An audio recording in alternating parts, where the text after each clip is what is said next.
Selamat Pesta Paskah untuk kita. Saudara-saudari, ibu bapak umat yang terkasih, akhirnya kita sampai pada puncak dari hari-hari perayaan selama 40 hari. Kita telah mempersiapkannya, masa Prapaskah, dan kita merayakan pesta kebangkitan Tuhan. Bacaan banyak pada malam Paskah ini. Dan apa yang bisa kita petik dari bacaan? Harusnya ada 7 bacaan pertama, tetapi dikurangi ya. Apa yang bisa kita petik dari deretan bacaan mulai dari kitab Kejadian hingga kitab Injil ya, cerita Injil. Dari bacaan-bacaan pada malam Paskah ini, satu benang panjang yang menghubungkannya, yaitu kisah tentang Tuhan yang mengasihi kita umat ciptaannya.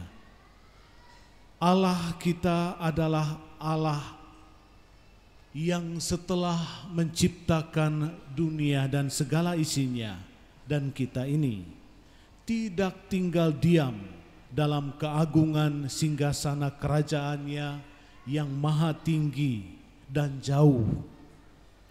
Allah kita menyertai umat pilihannya, menuntun mereka melalui para utusannya, memimpin sejarah dari awal bahkan hingga sekarang. Kita dengar bacaan kedua tadi cerita tentang orang-orang Israel keluar, dibebaskan dari penjajahan pembuangan di Mesir, kembali ke negeri terjanji.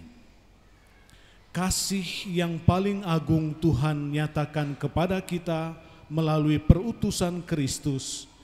Dia yang rela wafat dan bangkit untuk menebus dosa, menyelamatkan kita dari kematian kekal.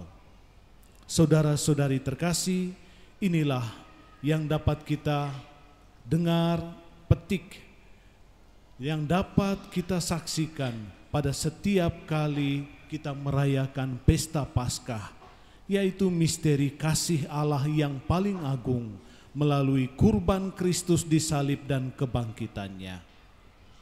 Maka dengan perayaan meriah ini, kita bersyukur, kita diajak untuk memuji dan memuliakan Tuhan, dan bersyukur atas kasih karunia Allah ini. Kita bersyukur karena meski kecil, namun kita berharga di mata Tuhan. Ia mengasihi kita dengan kasih yang tiada batasnya. Bahkan ketika jatuh dalam dosa, Ia mau berdamai, datang mau menyelamatkan kita. Saudara-saudari terkasih, pada perayaan malam Paskah kebangkitan Tuhan, secara istimewa kita merenungkan saat-saat Kristus mengalahkan kuasa maut dan tampil sebagai terang yang menuntun setiap orang percaya kepada keselamatan. Ada 2 hal yang bisa kita renungkan dari perayaan malam hari ini. Pertama, cerita Injil tentang kubur kosong dengan batu yang terguling. Kemudian tadi perarakan meriah, terang Kristus yang dilambangkan dengan lilin Paskah. Kitab suci menceritakan kebangkitan Tuhan yang ditandai dengan kubur kosong dan batu penutup yang terguling. Kebangkitan Tuhan menunjukkan kuasa-Nya yang mengatasi segala sesuatu, bahkan atas kematian. Ia mengalahkan kuasa maut dan bangkit kembali dengan hidup baru.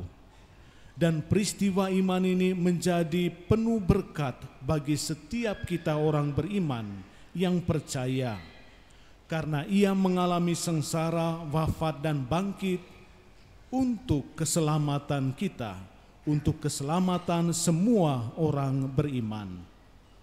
Ia adalah domba Paskah yang darahnya dikurbankan untuk menghapus dosa umat manusia. Saudara-saudara terkasih, sekali lagi, maka dengan merayakan perayaan Paskah ini, kita diajak untuk bersyukur, memuji dan memuliakan Tuhan yang mengasihi kita, yang menghargai kita.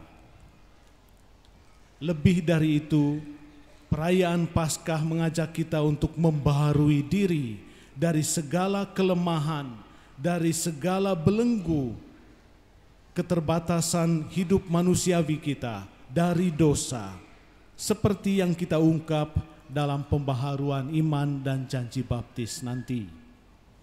Baiklah kita menyerahkan kepada Tuhan segala apa yang selama ini membelenggu kita, agar seperti batu yang terguling, semua hal yang buruk, keterbatasan dalam diri, cara hidup kita dibongkar, diperbaiki.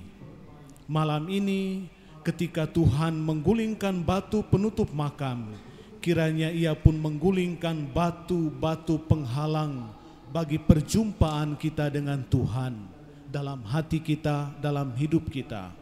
Menggulingkan batu-batu penghalang bagi perjumpaan penuh kasih persaudaraan dengan sesama, dengan alam ciptaan, dengan lingkungan kita. Saudara-saudara terkasih, selanjutnya perayaan Paskah ditandai dengan lilin, simbol terang Kristus, terang yang menghalau kegelapan agar orang dapat berjalan sampai pada tujuan, terang yang menuntun orang pada arah yang tepat, terang yang menghangatkan, yang memberi kekuatan, energi untuk bergerak, berjuang, mencapai akhir yang baik. Malam hari ini kita dipanggil kembali untuk membuka mata hati kita dan menyambut sang terang sejati bagi hidup kita, bagi langkah perjalanan ziarah kita selanjutnya. Dia yang menuntun kita di tengah situasi hidup yang serba tidak pasti, yang tidak menentu, di tengah keadaan alam yang makin dilanda krisis, atau kehidupan ekonomi, sosial, politik yang serba tidak pasti. Semoga perayaan Paskah membawa pembaharuan, transformasi diri dan hidup bersama, di mana ada damai, sukacita dalam hidup kita. Mari kita persembahkan dalam doa-doa kita. Amin.